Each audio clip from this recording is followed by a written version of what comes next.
ये शंकर भगवान की जय, माता पार्वती की जय। आज हम सोमवार की व्रत कथा सुनेंगे। कथा इस प्रकार से है। एक दिन भगवान शिव शंकर भ्रमण के लिए जा रहे थे। तब माता पार्वती बोली, मैं भी आपके साथ चलूंगी। तब भोलेनाथ ने कहा, देवी मेरे साथ मत चलिए, आपको भूख और प्यास लगेगी। तब पार्वती जी ने कहा, नहीं महाराज, मैं भी चलूंगी। रास्ते में पार्वती जी को भूख लगने लगी। उन्होंने भोलेनाथ से कहा कि महादेव, मुझे खीर का भोजन चाहिए। तब शिव शंकर भगवान बोले, मैंने तो आपसे पहले ही कहा था कि आप मत चलिए। तब भगवान शंकर और माता पार्वती भेष बदलकर एक गांव में चले गए। चलते चलते वह एक साहूकार के घर पहुंच गए। तब साहूकार बोले, महाराज आपको क्या चाहिए? तब ब्राह्मण वेश में भगवान शिव शंकर बोले, हमें खीर खांड का भोजन चाहिए। इस पर साहूकार ने कहा, अगर खाने के लिए भोजन चाहिए था तो अपने घर क्यों नहीं रहे? यह सुनकर वह आगे चले गए और फिर उन्होंने एक बुढ़िया मिली और वह बोली, आओ महाराज बैठो, आपको क्या चाहिए? तब ब्राह्मण के वेश में भगवान शिव शंकर बोले कि मेरी पत्नी को खीर खांड का भोजन चाहिए। बुढ़िया ने कहा, महाराज आप बैठिए। वह एक लोटा लेकर चल दी। तब ब्राह्मण ने कहा, बुढ़िया माँ कहाँ जा रही हो? वह बोली, मैं दूध चावल खीर खांड लेने जा रही हूँ। तब ब्राह्मण ने कहा, बुढ़िया माँ, आपके घर में दूध के टोकने भरे हुए हैं, चावल की बात भरी है और खांड की बोरी भी है। फिर बुढ़िया घर के अंदर गई और उसने देखा कि दूध चावल और खांड सब घर में ही है।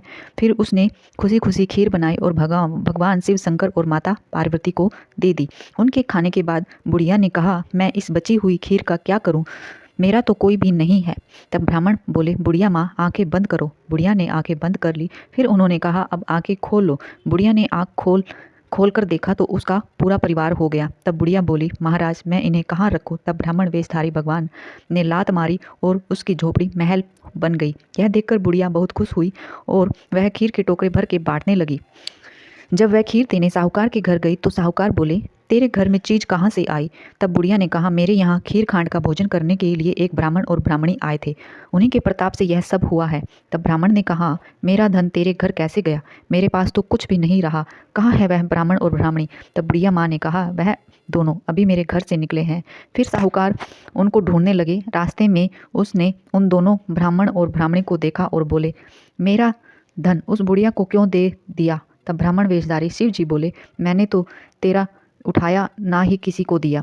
फिर साहूकार ने ब्राह्मण और ब्राह्मणी के पैर पकड़ लिए और बोले, महाराज मेरी गलती माफ़ करो, मुझे जो कुछ दे दो, मुझे कुछ तो दे दो। साहूकार के इतना कहते ही ब्राह्मण और ब्राह्मणी भगवान और माता पार्वती अपने असली वेश में आ गए और बोले, तेरी घी लड़ी में घी रहेगा, तेल घड़ी में तेल रहेगा, काम तेरा रुके ना और धन तेरा जुड़े ना। इतना कहकर भगवान भोलेनाथ और माता पार्वती अंतर ध्यान हो गए।